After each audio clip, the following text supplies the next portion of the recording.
Hey, have you noticed how everyone suddenly seems to have an opinion about your body once you hit midlife? What you should eat, what workouts are best for your age, which supplements will fix your hormones or your wrinkles or your energy or even your mood? Your sister in law swears by keto, your coworker is all about intermittent fasting, your neighbor sells collagen powder and keeps dripping hints about how great it works.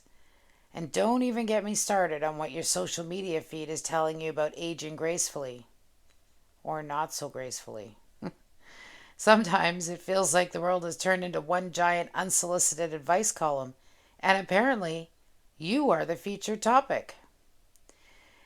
Everyone has something to say about what you're doing wrong with your body and how you should fix it. And if I'm being honest, it's exhausting. But here's the thing, and I really need you to hear this today.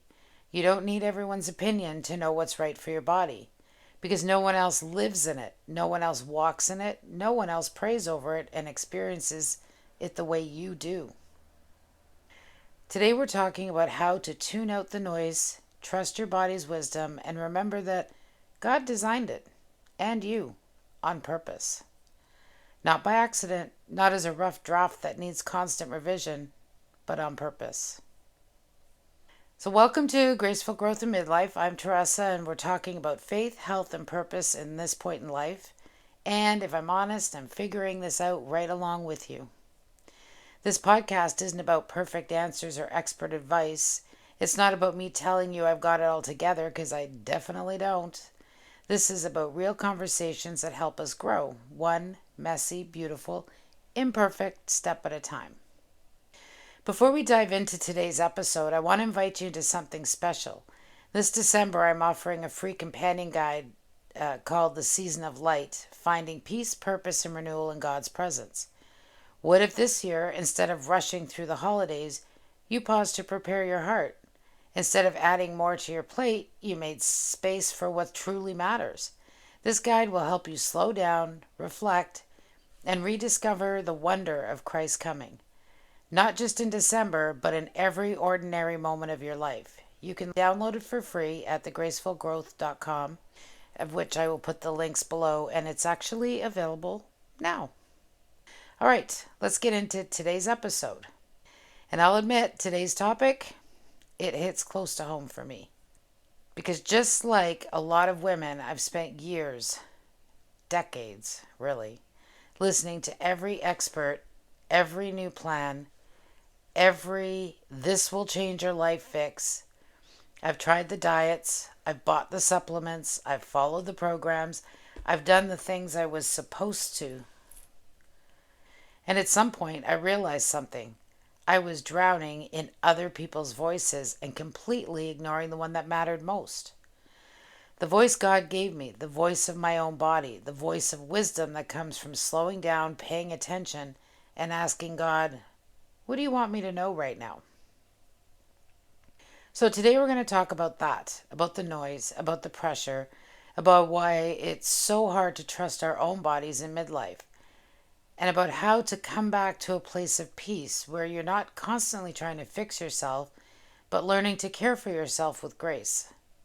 Before we dive in, I want to let you know that you can find the full written version of this episode on my blog at thegracefulgrowth.com. I post all my podcast episodes there, so if you want to go back and reread something or share it with a friend, it's there waiting for you. All right, let's get into this. Let's be honest for a minute. Midlife brings changes that no one really prepares you for. You wake up one morning and your jeans don't fit the same. Not because you've done anything drastically different, they just don't fit. Your energy shifts in ways you can't quite explain. You feel tired more often, or your sleep is off, or you can't bounce back from things the way you used to. Your hormones, they have their own opinions, really loud ones. And suddenly, everyone around you has a solution. Imagine that. Your coworker swears by intermittent fasting and keeps mentioning how much weight she's lost. Your neighbor tells some kind of collagen powder or essential oil or wellness product, and she's convinced it'll change your life if you just give it a try. Your Instagram feed is full of before and after photos, women your age who apparently figured it all out with the right supplement stack or workout program. And look, I get it. People mean well. Most of the time, they're genuinely trying to help. They found something that worked for them and they're excited to share it. But here's what happens: the message underneath all of that noise, whether it's intentional or not, is this: you're not enough as you are. Your body isn't good enough. You're not aging well enough. You're not trying hard enough. You need to fix this. Change that. Do more. Be better. And friend, this is a lie. God didn't create your body to be a never-ending project that needs constant fixing. He didn't design you as a rough draft that requires editing and revisions and upgrades every few years. He created your body as a temple, a vessel for purpose, for strength, for life, a place where His Spirit dwells. Psalms 139:14 says, I praise you because I am fearfully and wonderfully made. Your works are wonderful. I know that full well. Now, I know we've all heard that verse before. It shows up on coffee mugs and wall art and Instagram graphics. And sometimes when we hear something too often, it loses its power, right? But I want you to really sit with this for a second. Fearfully and wonderfully made. That's not just poetic language. It's a theological statement. It's God saying, I made you with intention, with care, with purpose. You are not a mistake. You are not an afterthought. And you are not a problem that needs solving. And here's what I want you to hear today. That verse is true about you right now. Not when you lose the weight. Not when you figure out the perfect eating plan. Not when you finally get your energy back or balance your hormones, or even look the way you think you're supposed to look. Right now, is this body, in this body, at this age, in this season. You are fearfully and wonderfully made. Now, does that mean we shouldn't take care of ourselves? Of course not. God calls us to steward our bodies well, but there's a massive difference between stewardship and striving. Stewardship says, I'm going to nourish this body, move it, rest it, and listen to it because it's a gift from God. Striving says, I have to control this body, perfect this body, force this body into submission because it's not good enough yet. One comes from a place of gratitude and trust. The other comes from fear and shame. And I think a lot of us, myself included, have spent way too much time in the striving camp. We've listened to the voices that tell us we're behind, we're broken, and we're not doing enough. But what if we've been asking the wrong question this whole time? What if instead of asking, what's wrong with my body, we started asking, what is my body trying to tell me? What if instead of asking, how do I fix this, we start asking, God, what do you want me to know? Because when we shift from fixing to listening, funny how everything changes. So here's what I've noticed. We live in a culture that worships youth and perfection, right? We're surrounded by messages that tell us if we just eat cleaner, lift heavier, sleep more, supplement smarter, biohack better, we can somehow reverse aging. We can turn back the clock. We can look and feel like we did in our 20s or 30s. And listen, I'm all for taking care of ourselves. I believe in eating nourishing food. I believe in moving our bodies. I believe in getting good sleep and managing stress and doing the things that help us feel strong and energized. But perfection, that's not the goal. It never was. Peace is the goal. You can eat all the kale in the world. You can drink your body weight in water. You can track every macro, hit every workout, take every supplement, and follow every protocol perfectly. But if your soul is running on empty, if you're anxious, exhausted, disconnected from God, disconnected from yourself, you're still going to feel off balance. Because health isn't just physical, it's emotional, it's mental, it's spiritual. And when we focus only on the external, on what we can see and measure and control, we miss the deeper healing that our hearts are crying out for. God never asked you to idolize your body. He never said, make yourself perfect and then I'll be pleased with you. What he asked was for stewardship, care, gratitude, and surrender. 1 Corinthians 6:19 says, do you not know that your body is a temple of the Holy Spirit who is in you, whom you have received from God? You are not your own. Let's sit with that for a sec. Your body is a temple of the Holy Spirit. That means this body, your body, with all its quirks and changes and imperfections, is holy ground.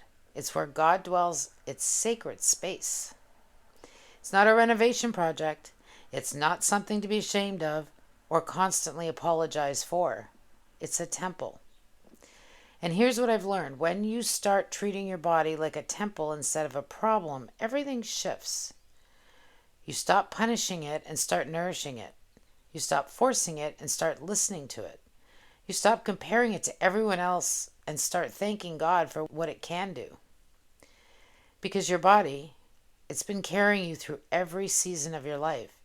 It's been there for every triumph and every heartbreak.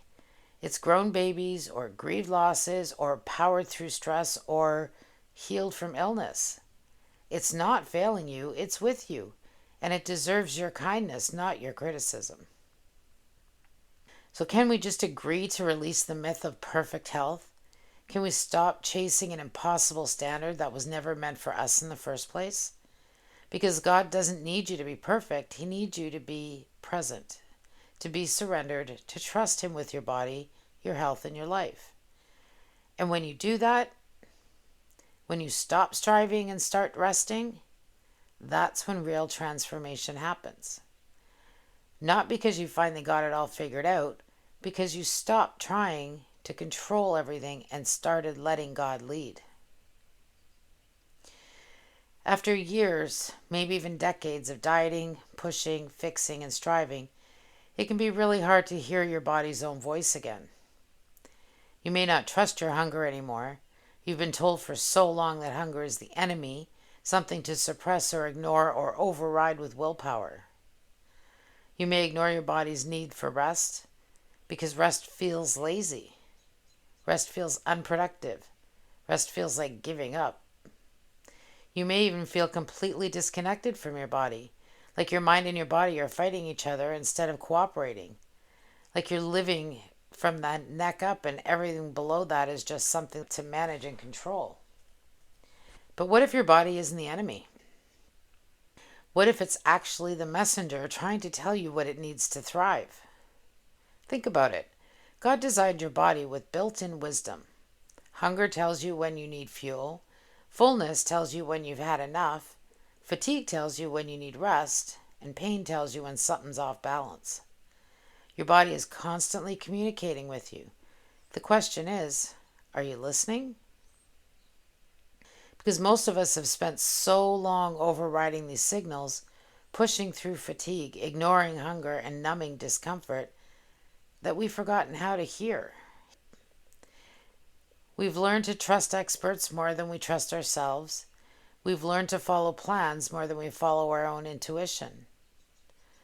But here's the truth. No one knows your body better than you do, and no one knows what you need better than God does. So instead of asking, what diet should I be on, or what workout plan is best, maybe start asking different questions. God, what are you showing me through this? What is my body trying to tell me today? What do I actually need right now? Not what I think I should need, but what I truly need. And then, and this is the hard part, just listen. Really listen. Maybe your body is telling you it needs more rest, not because you're lazy, but because you're exhausted from carrying too much. Maybe it's telling you it needs nourishment, real satisfying food, not restriction or punishment, but fuel that actually sustains you. Maybe it's telling you it needs movement, not grueling workouts that leave you depleted, but gentle movement that makes you feel alive and strong. Or maybe it's telling you it just needs to be still, space to just be, to breathe, to exist without pressure or performance. When you slow down long enough to listen, when you quiet the external noise and tune into what's actually happening inside, your body will often tell you exactly what's out of balance. Not through shame or criticism, through signals, through sensations, through that quiet inner knowing that says, this doesn't feel right, or this is what I need right now. And when you start honoring those signals instead of overriding them, that's when the healing begins. Not because you finally found the perfect plan, but because you started trusting the wisdom God built into you from the very beginning. Sometimes the answer isn't another program or protocol or expert opinion. Sometimes the answer is simply permission. Permission to rest when you're tired, permission to eat when you're hungry, permission to move in ways that feel good instead of punishing, and permission to stop fixing and start listening. And when you give yourself that permission, when you release the pressure and the striving, you create space for God to speak. To show you what He's been trying to tell you all along. You don't have to earn my love. You don't have to perfect yourself to be worthy. You are already enough. You are already mine.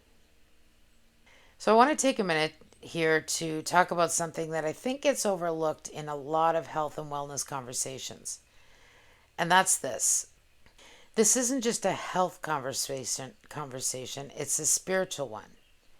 Because the same world that tells you to control your body is the same world that teaches you to distrust God. Think about it. The underlying message of diet culture, hustle culture, productivity culture, all of it is this. You are in control. You have to make it happen. And if you try hard enough, you can create the life you want. And on the surface, that sounds empowering, right? Sounds like you're taking charge of your life. But here's the problem. Faith and control can't coexist. You can't simultaneously trust God and try to control everything. You can't surrender to His plan while micromanaging every detail of your life. Control says, I've got this, I'll figure it out. Faith says, God's got this, I'll trust Him. And when it comes to our bodies, our health, our lives, we have to choose. Are we going to try to control it all, or are we going to surrender it to Him? Now let me be clear. Surrender doesn't mean passivity. It doesn't mean you just sit back and do nothing and expect God to magically fix everything. Surrender means you do what you're called to do. You care for your body, you make wise choices, you steward what He's given you, but you hold the outcomes loosely. You trust that God is working even when you can't see it. You release the need to have it all figured out. And that's really, really hard for those of us who have spent their whole lives being the fixers, the planners, the ones who hold it all together. But here's what I've learned. When we surrender our health, our goals, our bodies, even our appearance to God, we stop striving and start aligning. The Bible doesn't say be in control of everything. It doesn't say work harder, do more, never stop trying. It says, come to me, all you who are weary and burdened, and I will give you rest. Matthew 11:28. It says, cast all your anxiety on Him because He cares for you. 1 Peter 5:7. It says, trust in the Lord with all your heart and lean not on your own understanding. Proverbs 3:5. Your body doesn't need to be perfect to be purposeful. You don't have to fit someone else's mold. You don't have to meet some arbitrary standard of health or beauty or fitness. You just need to follow the one who made you, the one who knows you, the one who loves you exactly as you are. And when you do that, when you stop trying to control and start trusting, something shifts. The pressure lifts, the anxiety fades, and you start to experience a different kind of health. The kind that comes from being rooted in God's peace, not the world's approval. So if you've been carrying the weight of trying to perfect your body, trying to control your health, trying to measure up to everyone's expectations, can I just invite you to lay it down today? Bring it to God. Tell Him you're tired. Tell Him you're struggling. Tell Him you don't know what to do. And then listen, because He'll meet you there in the mess, in the uncertainty, and in the middle of it all. And He'll remind you, you don't have to do this alone. You were never meant to. Okay, let's get really practical for a minute. Because reality is, people are still going to offer you unsolicited advice. That's not going to stop. Your coworker is still going to tell you about the latest diet she's trying. Your mom might make comments about your appearance. Your social media feed was still going to be full of before and after photos and miracle supplements. So how do you handle it? How do you stay grounded without becoming defensive or shutting people out completely? Here's what I've learned. Most people who offer advice aren't trying to hurt you. They're not being malicious. They're projecting their own fears, their own insecurities, their own need to fix or help or control something. Your coworker isn't really trying to tell you you're doing it wrong. She's trying to validate that what she's doing is working. Your friend who keeps recommending products isn't trying to say you're broken. She's genuinely excited about something that helped her, and she wants you to experience that too. Even the random person on social media who leaves a comment about what you should be doing, they're usually coming from a place of their own stuff, not yours. So instead of getting defensive, instead of taking it personally or letting it derail you, try getting discerning. You can listen without absorbing. You can say, thank you, and still do what aligns with your peace. You can acknowledge someone's good intentions without taking on their own advice as your new truth. Grace allows you to stay kind without surrendering your boundaries. So the next time someone gives you unsolicited advice about your body, your health, your eating, your exercise, whatever it is, here's what you can do. First, pause. Take a breath. Don't react immediately. Just receive what they're saying. Second, filter it. Ask yourself, is there truth here that resonates with me and aligns with what God is showing me? Or is this just noise that's making me feel pressured or judged? Third, respond with grace. You can say something like this. Thanks for sharing. I'll think about that. Oh, that's interesting. I'm figuring out what works best for my body right now. And finally, I appreciate you caring. I've got a plan I'm following that feels right for me right now. You don't owe anyone an explanation. You don't have to defend your choices. You just have to stay anchored in what you know is true. And if you need a little help with that, try this silent prayer the next time someone offers advice. God, help me filter what's true and release what's not. That's it. Simple, short, but powerful. Because God will remind you in the moment your body and your journey belong to Him, not to the person giving you advice, not to the voices on social media, not to the cultural standards of health and beauty, to Him. And when you remember that, you can receive input with grace and move forward with peace. So we're almost at the end of our time together. But before we close, I want to give you one simple challenge for this week. Are you ready? Here it is. Stop seeking permission to care for your body the way God leads you to. That's it. If you're tired, rest. Don't wait for someone to tell you it's okay. If you're hungry, eat with gratitude. Don't overthink it or shame yourself for needing fuel. If you're stressed, breathe, pray, go for a walk.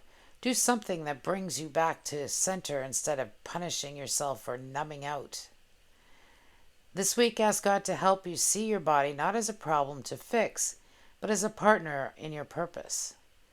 Thank Him for what your body can do, for how it's carried you through the hard seasons, for how it's healing even when the process is slow. And release the pressure to have it all figured out. You don't need to be perfect. You just need to be present. Okay, before we close, I want to share a reflection from my 30-day healing journey. This is a devotional I created to help you have intimate conversations with God, the kind that heal, transform, and deepen your relationship with Him. I'll be walking through each day here on the podcast so you can experience the full journey. But if you want to journal through these prompts and really go deeper, you can grab your copy at thegracefulgrowth.com. All right, so today's reflection is day 15, finding strength in the present. Only God knows our future and what He has in store for us. Stressing and worrying about the future shows God that we don't fully trust Him to lead us. Being present with God and your life isn't just about having faith, it's about being fully immersed in the life God has given you, the people He's surrounded you with, and the moments He wants you to cherish for years to come. Your present time may not be what you want, it may be a battle, but take some time to ask God what He's trying to show you, what you need to learn, how He's trying to help you grow for the future. Realize that He's preparing you for something amazing. Today's verse is from Matthew 6:34. Tell my mouth is so dry I'm struggling to talk. I apologize. Do not worry about tomorrow, for tomorrow will worry about itself. And here's your prayer. God, help me focus on the present moment where you are with me right here and now. I release worry about tomorrow. Without overthinking, write it down. Write down the first thoughts that come to mind as you speak these words. Then take some time with the following. Think about where you are right now and what God might be trying to teach you or what He might be preparing you for. Understand that He has a plan, so what you're experiencing now is for a reason. And then take some time to ask the Holy Spirit to help you see what you need to see now, so you can be fully on board with God's plan for your future.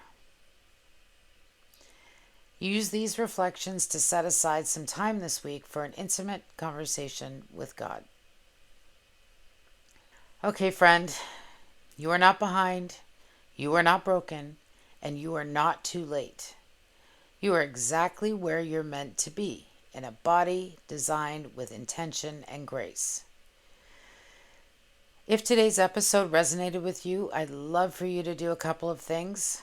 First, download my free Season of Light guide at thegracefulgrowth.com. This December companion will help you find peace, purpose, and renewal in God's presence. Instead of rushing through the holidays, you'll learn to pause, prepare your heart, and rediscover the wonder of Christ's coming, not just in December, but in every ordinary moment of life. Second, head over to gracefulgrowth.com. It's thegracefulgrowth.com, and read the full written version of this episode on the blog. You can bookmark it, share it, or come back to it whenever you need a reminder. And third, if you're ready for deeper transformation, download my free 7 Days of Healing guide. It's a simple devotional journey that will help you start having more intimate conversations with God, the kind that bring you real healing and lasting change. You'll find all the links below in the show notes. And if you know someone who's tired of the pressure to fix herself, someone who's drowning in everyone else's opinions about her body, would you share this episode with her? Because the more we remind each other that with grace, not perfection, is the goal, the freer we all become. Thank you so much for being here today. I'll be back next time with another real honest conversation about faith, health, and purpose. Until then, take a deep breath, listen to your body, and remember, God doesn't need you to change everything. He just needs you to trust Him with the next step. And in fact, our next episode will be the comparison trap, when everyone else seems to have it together. So join me then. Have a great week, and God bless. Talk to you soon.